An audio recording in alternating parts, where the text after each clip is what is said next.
Hey everybody, Omri here. Thanks for joining me for another video. In today's sequence, a lot of great postures showed up from the last few days. It almost felt like it was a summary, or things were gelling together in preparation for bigger and better things. I put in the comments below the timestamps for the peak postures if you like to jump right to those. If you like this channel, please hit subscribe. Have a great day, and I'll see you tomorrow. Starting at the middle of the mat with the palms together, opening the arms up towards the sky, looking up and coming up on the toes, and then slowly folding forward, taking your time to get to the floor. When you finally get there, find an armless crow, lifting straight into a handstand. But I decided to keep squatting in the air, coming back down, and finding a down dog, stretching the back of the legs, pedaling the feet, moving the hips, sliding across the floor very low and then waving back and forth. That movement across the floor can be very challenging. Take some time to work on that. And when you're done, find your way back to down dog. Opening the hips, feeling a little bit of a stretching using the glutes, and then straight into toe stand. I've been working on this toe stand in the last few days, and as you can see, the first try doesn't work so well. But when it does, the alignment feels really good, and I'm trying to get both sides here. The trick is to stay in the posture while moving the arms, which yesterday proved to be tricky. Today was a little bit more manageable. Continuing with our sequence, don't forget to put in a few push-ups whenever you have a chance. Always good to strengthen the chest. Scooping the leg all the way forward, opening out to the side here, and then stepping it forward, left foot forward for our Surya Namaskar. I like this lean back for a second. It'll come back later in class, as well as the back bend at the top.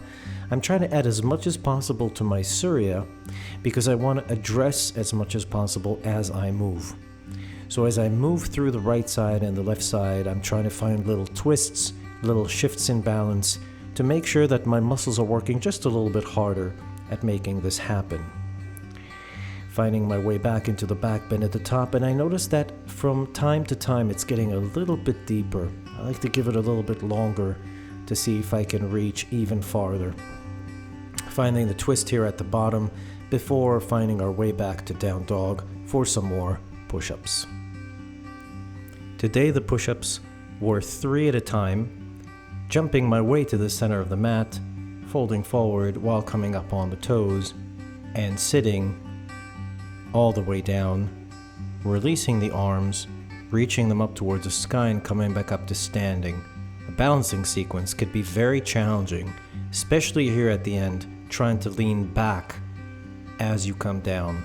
Reverse plank, squeezing the glutes, squeezing the legs towards each other, working the chin to chest. Very important to work on that connection in the front, all the way from the jawline down to the pubic bone. These twists here are a wonderful warm-up for a similar standing posture. We haven't done that in our sequences yet, but we'll get to it.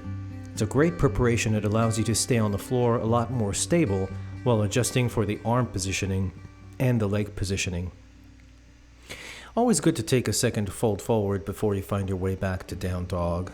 Continuing our Surya, here I'm leaning back a little bit deeper before finding my back bend at the top, folding all the way down and finding a high lunge. I like to take the time when I shift from a high lunge to a warrior two to a twists, because as I shift the weight back and forth, it creates a lot of opportunity for both balance and power. Even that shift that just happened, as I slowly come forward, I shift from the warrior two with the hands clasped behind my back into a high lunge that's slowly getting closer and closer to the thigh, ending up with a full twisted bind and trying to squeeze a little bit more out of the spine as I shift the body back, releasing it, bending the back knee as I sit all the way back, and then moving forward again and finding the push-up. So a lot of different things, a lot of different movements. Take your time as you explore them.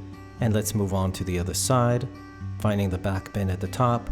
We're going to take the high lunge here once we're settled down into the chair pose, finding our way to the other side, twisting to the left, and then opening it up very slowly into a warrior two, settling in, straightening the front leg, tipping it back to clasp the hands, and notice the shift again. The back heel shifts up as the front knee bends and the front foot is flexed, only the heel's on the floor.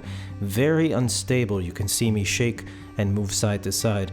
Very interesting movement, a lot of fun to play with.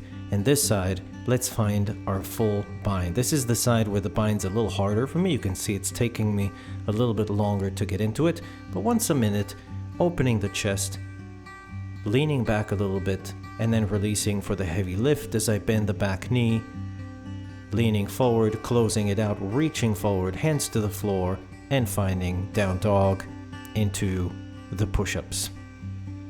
Jumping to the center of the mat, palms in the center of the chest, finding a rotation here in the axis, and straight into crows that go through a tucked planche, back into plow. I did that movement yesterday. Today I gave you a different perspective, different camera angle for this. Once you've sat into plow long enough, lifting up to a shoulder stand with the hands interlaced and moving the leg farther and farther away while pressing into the floor with my hands. Closing the sequence, rolling back down and finding a seated position in the center, hands in the center of the chest, relaxing the neck. Thanks everyone for joining. I'll see you tomorrow.